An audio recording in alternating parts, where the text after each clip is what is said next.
Hola, buenos días. Mi nombre es María Alicia. Yo soy la JTP de los días miércoles y hoy quiero compartir con ustedes una presentación para hablar un poco sobre el TP de muestreo. Así que vamos a compartir.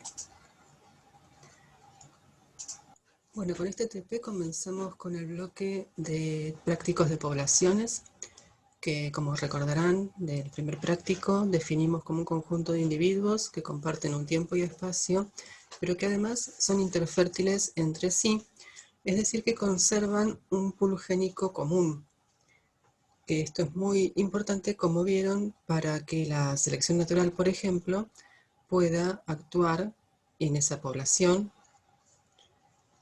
De todas las propiedades emergentes que hay en las poblaciones, nosotros vamos a desarrollar en los siguientes trabajos prácticos algunas de ellas. Las principales son estas que ustedes pueden ver acá en la lista. Entre ellas encontramos el tamaño poblacional, que se refiere a una medida de la importancia de la población, que puede ser expresada, por ejemplo, en el número de individuos que componen esa población, el número total. La densidad poblacional, que vamos a explicar después y que se relaciona con la cantidad de individuos, pero siempre referida a una unidad de área o volumen, como indica su nombre, densidad. La distribución de los organismos en la población también es una de las propiedades emergentes que estudiamos y se refiere a cómo se disponen los organismos en el espacio. Ahora vamos a ver algunos ejemplos de las principales. La estructura de edades, que también vamos a explicar hoy, se refiere a una categorización que podemos hacer nosotros de los individuos en grupos de edad, de clases de edad, por ejemplo, teniendo en cuenta sus características de desarrollo, como puede ser en los insectos que pasan por distintos estados, o algunas características de la especie como cuando comienza la edad reproductiva. Después hay otras características que vamos a ver en los prácticos siguientes, 6 y 7, que tienen que ver con las tasas de natalidad y de mortalidad y con las tasas de reproducción neta de la población y la fecundidad específica por edad, pero esto no lo vamos a explicar hoy. Después hay otras propiedades emergentes que no vamos a ver, entre ellas la tasa de inmigración y emigración, que ahí le puse una estrellita porque quería comentarles algo que tiene que ver con el práctico de hoy.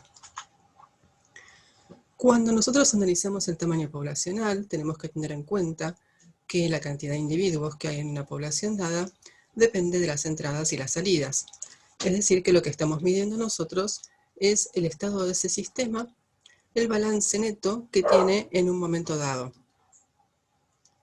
Este balance es el resultado de la diferencia que hay entre las entradas y las salidas. Ahora nosotros, para simplificar las cosas, vamos a tener en cuenta solamente la tasa de natalidad y de mortalidad. Y vamos a dejar de lado la tasa de inmigración y emigración. Esto de hecho se hace en la mayoría de los estudios poblacionales porque habría que, si no, tomar medidas específicas para evaluar la importancia de estas tasas y es algo bastante complicado de hacer. Entonces, lo que se supone es que estos dos términos de la ecuación se igualan entre sí, que la tasa de inmigración es igual a la tasa de emigración y por eso normalmente se deja de lado en el análisis. El concepto de densidad poblacional es bastante intuitivo.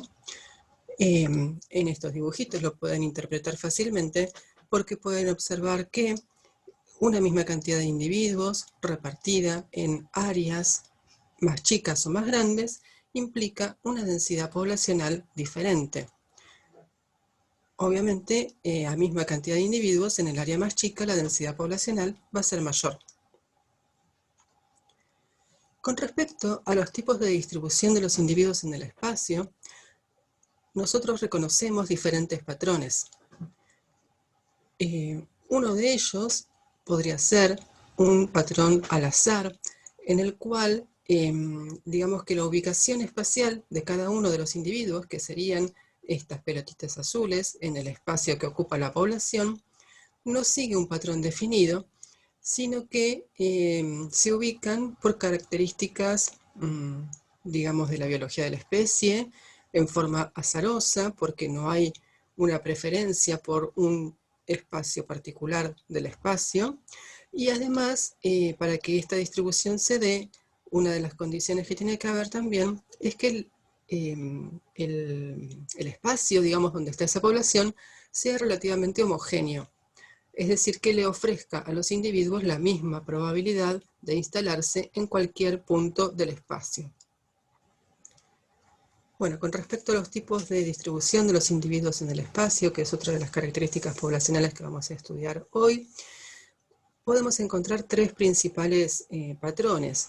El primero, que denominamos al azar, se encuentra generalmente cuando el espacio que ocupa la población es homogéneo, es decir, que cada punto del espacio le ofrece a los individuos la misma posibilidad de ser colonizado. Estas pelotitas azules que vamos a ver representan a los individuos. Y otra de las condiciones que debe darse para que encontremos una distribución al azar es que los organismos no tengan un patrón, digamos una característica de la biología de la especie que haga que donde hay un organismo haya más o menos posibilidades de que se instale después otro organismo. Es decir, que son sucesos independientes entre sí. Otro tipo de distribución es la agrupada, que podemos ver en la figura central, y que se da, por ejemplo, cuando el medio es heterogéneo, porque presenta pequeñas diferencias espaciales que ofrecen mayores posibilidades de colonización en ciertas áreas. Un caso particular, por ejemplo, podría ser cuando los recursos están concentrados o cuando las condiciones del medio siguen patrones espaciales definidos a pequeña escala que permiten que quizás, no sé, los individuos colonicen las grietas en la roca en una montaña. Entonces vamos a encontrar donde haya una grieta un grupito de organismos. Otra de las características de las especies que favorecen la distribución agrupada es cuando tienen reproducción vegetativa, por ejemplo, que donde hay un tallo de una planta, suelen aparecer otros tallos relacionados con la planta madre que se conectan por medio de rizomas. Entonces nosotros probablemente encontremos pequeños grupos de organismos, o cuando las interacciones son positivas entre los individuos porque ellos buscan activamente mantenerse agrupados. Por último, otro tipo de distribución que se suele encontrar es la distribución uniforme, en la que ustedes ven que los individuos se mantienen a distancias aproximadamente constantes, y esto se da bajo dos condiciones. Por un lado, que el medio donde se instalan sea uniforme, que no ofrezca diferencias entre un sector y otro en cuanto a probabilidad de instalación de los individuos. Y por otro lado, cuando hay fuertes interacciones negativas entre los individuos, es decir, que la presencia o colonización del espacio por uno de los individuos dificulta de alguna manera que otro individuo esté cerca de él. Otro de los conceptos que vamos a tratar hoy es el de las clases de edad. Hay distintos casos según la biología de la especie. Por ejemplo, en insectos nosotros podemos encontrar estados y estadios dentro de los estados bien definidos que nos permiten discriminar distintas clases de edad, o bien en otras especies podemos encontrar diferencias bastante visibles en cuanto a los estadios reproductivos, prerreproductivos, posreproductivos, recién nacidos, como podría ser el caso de los lobos marinos, pero en este caso quizás la cantidad de años que yo incluyo dentro de una clase de edad va variando de acuerdo a la misma clase de edad. Es decir, puedo tener los individuos de 1 a 2 años en una clase y después un grupo de juveniles que pueden tener, no sé, entre 2 y 5 años, y luego otro grupo de adultos reproductores que puede ser mucho más extenso. Y por último, el último concepto que vamos a introducir hoy con respecto a las características poblacionales es el de las pirámides poblacionales. Las pirámides poblacionales nos sirven para mostrar en una forma gráfica y sencilla cómo es la distribución de los individuos en las clases de edad.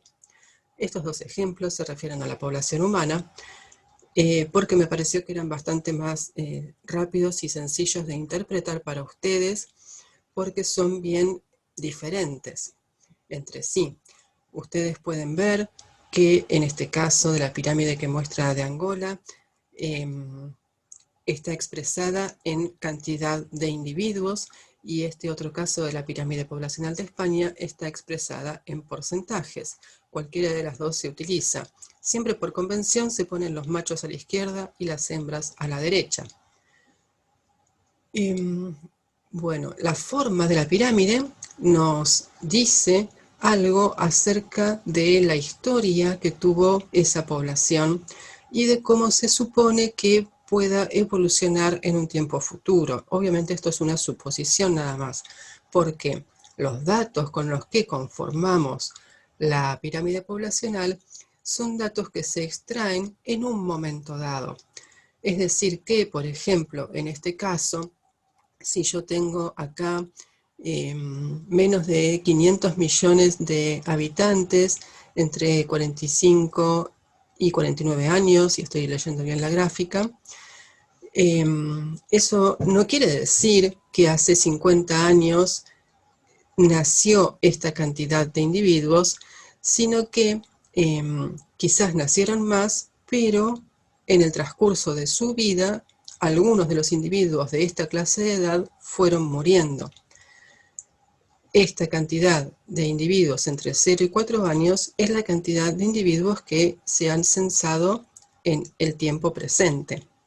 Entonces, cuando encontramos pirámides que tienen esta forma decreciente, en la que las clases de edad reproductivas son más chicas que las clases de edad de los recién nacidos, nosotros podemos ver que lo que ha sucedido aquí es una mortandad en las primeras clases de edad.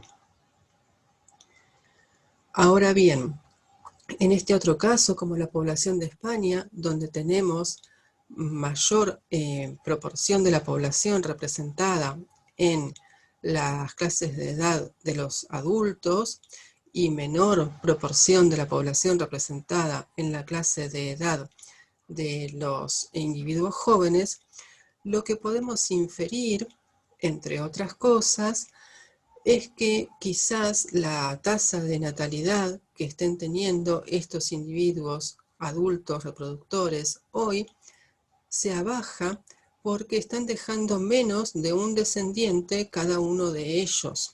Es decir que si esta tendencia se mantiene durante algunos años, quizás dentro de un cierto periodo considerable de años, la población disminuya. Obviamente, en las poblaciones humanas, la inmigración y la emigración afectan muchísimo, pero bueno, son ejemplos gráficos que encontré que me pareció que podían ayudar a interpretar las pirámides. Ahora, volviendo a lo que nos toca en el práctico, nosotros nos enfrentamos con distintos problemas según el tipo de especie que estemos estudiando para obtener los datos de las poblaciones en el campo.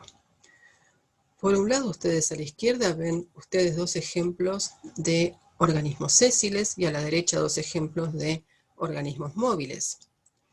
Los organismos sésiles nos facilitan bastante el muestreo porque nos dan el tiempo necesario que querramos tomarnos para contarlos, a diferencia de lo que hacen los móviles. Y bueno, de acuerdo a la accesibilidad con la que podamos contarlos, identificarlos, va a ser más o menos fácil hacerlo. En este caso, los mejillones que estamos viendo resultan bastante fáciles de contar, siempre y cuando la marea esté baja, por supuesto. Pero hay algunas características de las especies que también hacen que a veces se nos complique el hecho de individualizar cada uno de los individuos. Recuerden ustedes el concepto de especies modulares, de organismos modulares. En este pastizal, por ejemplo, si yo quisiera contar cuántos individuos hay de una determinada especie, se me complicaría mucho, por lo cual en estos casos muchas veces la evaluación de la abundancia se hace en términos de cobertura vegetal, es decir, qué porción del espacio de mi área de muestreo está ocupada por dicha especie. Las especies móviles presentan muchas complicaciones y a veces yo puedo utilizar indicios de la presencia de la especie y no necesariamente contar los individuos en sí. Puedo contar la cantidad de nidos o la cantidad de huevos que hay en los nidos, puedo contar las huellas que observo, o bien puedo tratar de contar la cantidad de individuos. Para esto existen distintas técnicas de muestreo. Sin hacer una revisión acabada y detallada, simplemente quería mostrarles la gran variedad de cosas que ustedes pueden llegar a necesitar. La herramienta adecuada se va a elegir en cada caso de acuerdo a la especie e incluso puede variar para distintas clases de edad, como es en el caso a veces de los peces. Se pueden utilizar redes de niebla, por ejemplo, que acá en esta imagen se ve bastante bien, no dañan a los animales, pero nos permiten capturarlos, incluso nos permiten marcarlos con anillas y luego liberarlos al medio. Se utiliza para aves y murciélagos. Ustedes esto lo pudieron ver quizás cuando leyeron la lectura de los pinzones de Darwin. Es uno de los métodos que utilizaron Rosemary y Peter Grant en el estudio que hicieron en las Galápagos. Además de las redes, también se pueden utilizar trampas, como esta que vemos acá arriba. En este caso es una trampa que se utiliza, es acuática, pero hay trampas terrestres también, de muy variados tipos, que se utilizan para mamíferos muchas veces, en general para micromamíferos, y por ejemplo ustedes pudieron ver un ejemplo de esto en el video que vieron de los ratones de bolsillo en el desierto de Arizona. También permiten la captura y liberación posterior de los individuos. El análisis de este tipo de datos es mucho más complejo porque existe la probabilidad de censar 2 veces a un animal y tiene muchísimos detalles por los cuales no nos vamos a meter hoy en este tipo de herramientas y vamos a ver otras más simples. Otras, por ejemplo, que nos sirven para, tanto para individuos sésiles como para individuos móviles, son las transectas, que pueden tener diferentes tipos, pueden ser lineales o en zigzag. Yo puedo contar los individuos o medir la cobertura o, digamos, la distancia que intercepta la transecta a lo largo de una línea simplemente, o puedo establecer un margen de, por ejemplo, 2 metros a cada lado de la línea transecta que tracé en el campo para contar la cantidad de individuos o la cobertura que haya en esa extensión del área. Y también puedo, por ejemplo, hacer un recorrido a lo largo de la transecta e ir midiendo la distancia y el ángulo al cual identifico cada animal para luego tener una mejor estimación de la cantidad de individuos, y lo puedo hacer observando ya sea los individuos o sus registros como las huellas o las heces. Otra forma de estimar la densidad es la utilización de cuadrantes y parcelas. Acá no les muestro la imagen de la parcela porque la vamos a ver un poco más adelante, pero esto se parece a lo que realizábamos en el trabajo práctico cuando salíamos al campo para evaluar la densidad de ligustro en la Reserva Natural Punta Lara. Y acá les puse algunas imágenes para ilustrar un poquito cómo se realizan las mediciones. Ustedes en la guía tienen esto explicado, que les muestra cómo uno puede medir el diámetro a la altura del pecho, y el diámetro lo podemos medir en forma directa si utilizamos una herramienta como la forcípula, o lo podemos, digamos, calcular a partir de la medida del perímetro del árbol, o bien hay algunas cintas que ya vienen con la conversión hecha del otro lado, entonces medimos el perímetro, la damos vuelta y obtenemos el dato del diámetro. De esta manera, nosotros podemos, en base a este dato, luego ir a tablas que hay conocidas para cada especie en particular, donde me indica, según el diámetro medido, a qué clase de edad debo asignar cada uno de los individuos. Obviamente, eso viene tabulado para cada especie, porque los patrones de crecimiento son diferentes entre ellas. Para plantas herbáceas o para semillas, como vamos a utilizar nosotros, podemos utilizar una cuadrícula de este tipo, subdividida a su vez en partes iguales que nos facilitan la evaluación, ya sea de la cobertura de las herbáceas o el conteo de algunas de las celdas para evaluar cuántas semillas hay, por ejemplo, en un metro cuadrado. Además de tener en cuenta todo este tipo de herramientas y técnicas de muestreo, lo más importante antes de realizar cualquier estudio en ecología es tener un buen diseño de muestreo. Un buen diseño de muestreo parte de tener una inquietud o pregunta que queremos responder y obviamente conocimiento acerca de ese área de estudio y la especie que estamos evaluando, para entonces pasar a definir en qué universo nosotros queremos evaluar esa inquietud y pregunta. Porque por más que nosotros hagamos un muy buen estudio, los resultados que obtengamos no van a ser extrapolables a todo el planeta directamente, sino que van a ser extrapolables al universo que nosotros estamos tratando de representar con la muestra.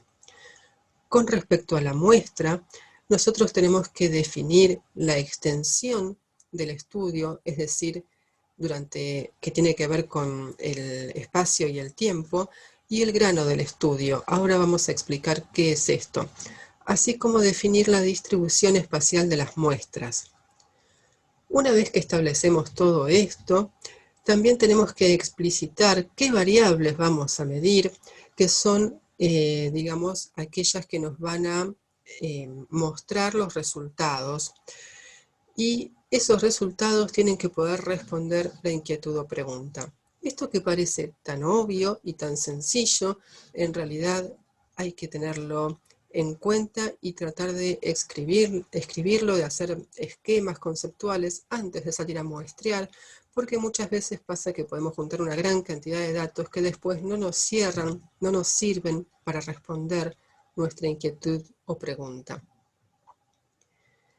En una forma más gráfica podemos representar esto que decíamos recién acerca del universo y la muestra, porque nosotros sabemos que la realidad que nos rodea, digamos, es muy amplia y muy compleja, no podemos estudiarla toda ni conocerla toda, por eso nosotros necesitamos delimitar cuál es el universo, cuál es la porción de esa realidad que creemos que podemos estudiar de acuerdo a nuestras posibilidades y cuál va a ser la muestra de la cual vamos a obtener datos, porque normalmente no podemos estudiar todo el sistema que queremos analizar, todo el universo. Para eso justamente es que hacemos los muestreos. Entonces, otro de los pasos que mencionábamos era definir la extensión del estudio. Esto tiene que ver con el tamaño de la muestra, es decir, el número de unidades muestriales o porciones en que se subdivide la muestra, y la duración del periodo de estudio. También tenemos que definir el grano del estudio. Esto es un concepto por ahí menos común, pero tiene que ver con cuál es la unidad mínima de análisis que nosotros vamos a tomar en este caso la unidad muestreal, y cuál es la frecuencia del muestreo, es decir, cada cuánto tiempo vamos a ir al sitio a muestrear, si es que vamos a hacer muestreos repetidos en el tiempo. Y también en algunos casos es necesario definir durante cuántas horas, por ejemplo, vamos a dejar una trampa o vamos a recorrer una transecta. Porque, por poner un ejemplo, si yo estoy haciendo un análisis de un área donde se encuentran ciertas especies de ranas y hago muestreos entre las 6 y las 9 de la noche, yo voy a tener una representación de lo que, de la abundancia de la población de ranas referida a ese espacio de tiempo. Ahora sí, la actividad más intensa de la especie era a la mañana, no la voy a tener tan bien representada con mi diseño de muestreo. Por eso es importante dar este tipo de detalles también. Con respecto al tipo, forma y tamaño de la unidad muestreal, es importante definirlo según el tamaño de los individuos y lo que veíamos antes del tipo de distribución de los individuos. Cuando yo tengo distribuciones al azar, en las que la presencia de un individuo no afecta a la presencia de otro, puede ser un poco más sencillo o menos importante definir estos parámetros de tipo, forma y tamaño de la unidad muestreal. Pero cuando tenemos distribuciones agrupadas, si yo, por ejemplo, tomo una unidad muestreal muy chica, es muy probable que en la mayoría de ellas no encuentre ningún individuo y en pocas de ellas encuentre muchos individuos. Entonces yo voy a tener una variabilidad muy alta entre mis unidades de muestreo y me va a costar llegar a una buena representación de este universo. Entonces debería probar con otro tamaño de unidad muestreal. Pero quizás si me voy al otro extremo y utilizo una unidad muestreal muy grande, me cueste mucho contar la cantidad de individuos y empiece a cometer errores. Imagínense que en el campo también el cansancio nos juega en contra muchas veces. Entonces se suele aconsejar una unidad de tamaño intermedio en el que sí pueda entrar uno o dos de los clústeres que estoy observando, pero que no me dé tanta variabilidad entre réplicas ni tampoco me cueste tanto esfuerzo conseguir los datos.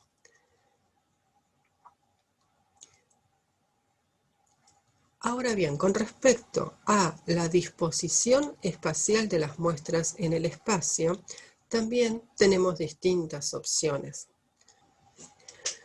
En el caso de que los individuos se distribuyen al azar en el espacio, yo puedo simplemente ubicar mis unidades de muestreo al azar y no voy a tener mayores problemas. Ahora, en el caso de que yo observe, como aquí, que hay una diferencia notoria en el ambiente que me delimita zonas con características distintas, por ejemplo, en este caso podría ser una zona muy húmeda y una zona muy árida en la que la abundancia de la población que yo estoy estudiando no es homogénea en toda el área, sino que presenta diferencias, yo quizás necesite representar en forma diferencial lo que sucede en esta zona de lo que sucede en esta otra zona y necesite tener cierta cantidad de unidades muestreales en una zona y otra cantidad de unidades muestreales en otra zona. Y para establecer el tamaño y la densidad poblacional de toda el área de estudio, tener en cuenta la proporción del espacio que ocupa cada uno de los estratos que estoy analizando. Otro tipo de muestreo muy común es el muestreo sistemático o regular, que se utiliza muchas veces cuando yo tengo un gradiente ambiental obvio, o no tan obvio, pero que sospecho que existe, Entonces ubico, por ejemplo, distintas estaciones de muestreo a distancias, digamos, las pongo equidistantemente para ir evaluando en los resultados si la distribución y abundancia de los individuos responde a ese gradiente ambiental que estoy observando a priori. El objetivo del práctico de hoy es obtener los datos de la densidad poblacional discriminados según las clases de edad de la población de Ligustro en la selva marginal de Punta Lara. Ustedes tienen un anexo en aulas web con mucha más información acerca de las características del Ligustro, de la selva marginal de Punta Lara y de la Reserva Natural Punta Lara, que es donde se ubica este sitio de estudio, que van a ver que tiene diferentes ambientes y fisonomías, no solo la selva marginal, pero bueno, eso lo van a poder leer directamente con más detalle de ahí.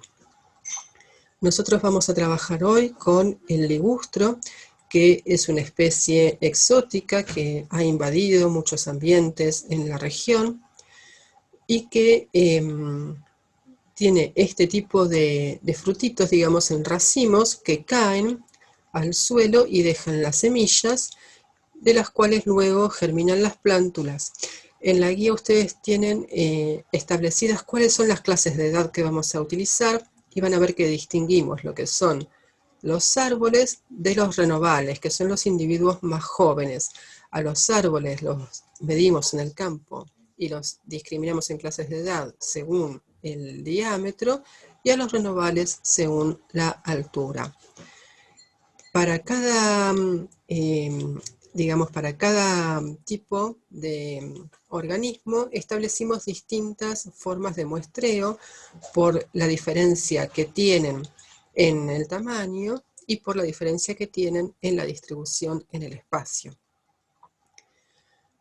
Aproximadamente el panorama que se encuentra en la reserva natural es este, aunque esto es solo una representación, obviamente.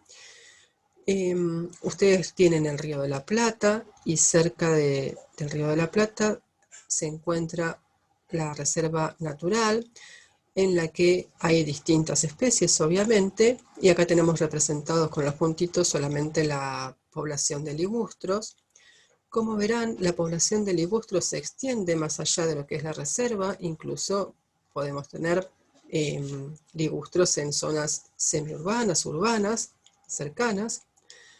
Y la reserva también está atravesada por algunos arroyos que, digamos, por los que la selva marginal se extiende. Nosotros podríamos ubicar varias parcelas en la reserva para evaluar cuál es la densidad del ligustro. En el práctico de hoy vamos a considerar una sola de estas parcelas grandes que tienen, si mal no recuerdo, 90 metros cuadrados. Y en esta parcela vamos a evaluar la densidad de árboles y de renovales. Luego vamos a utilizar otra área mucho más chica para contar las semillas, porque no podríamos contar las semillas que hay en 90 metros cuadrados, y para eso vamos a usar una cuadrícula más pequeña.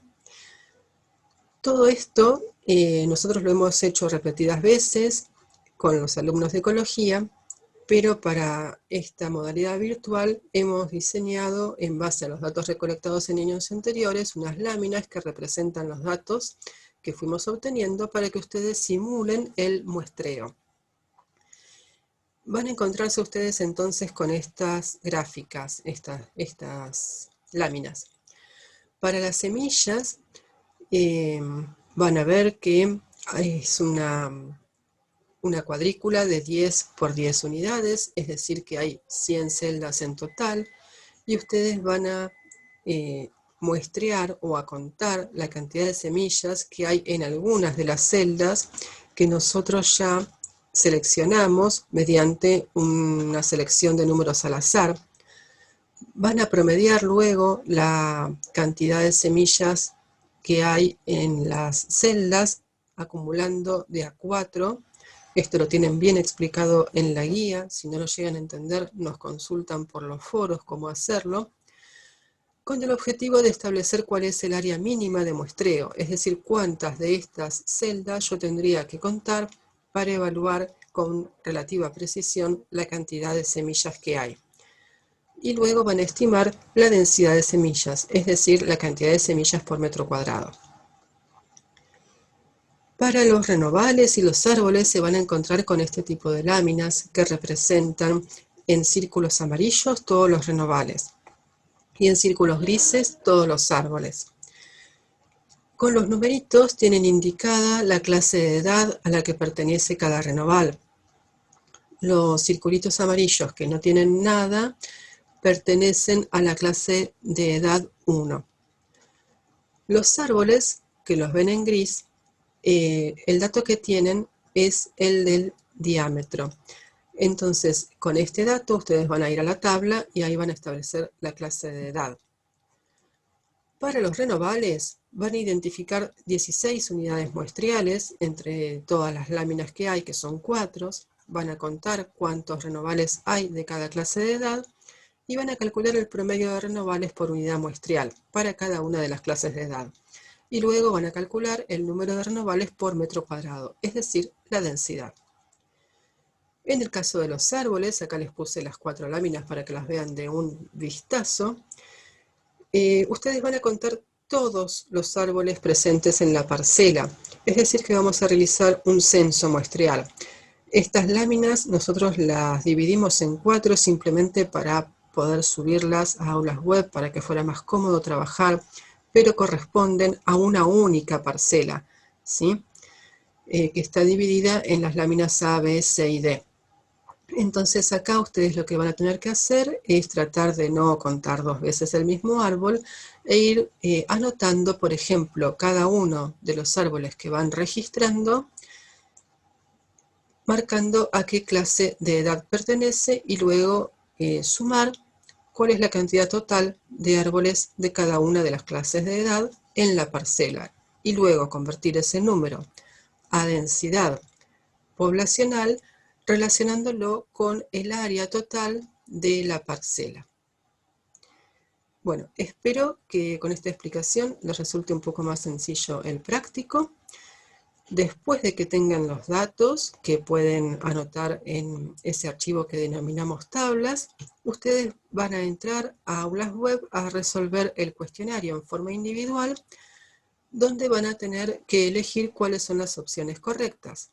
Y además se van a encontrar con algunas otras preguntas para pensar un poco acerca de este práctico de muestreo, para lo cual les pedimos que lean la guía. Bueno, les deseo mucha suerte.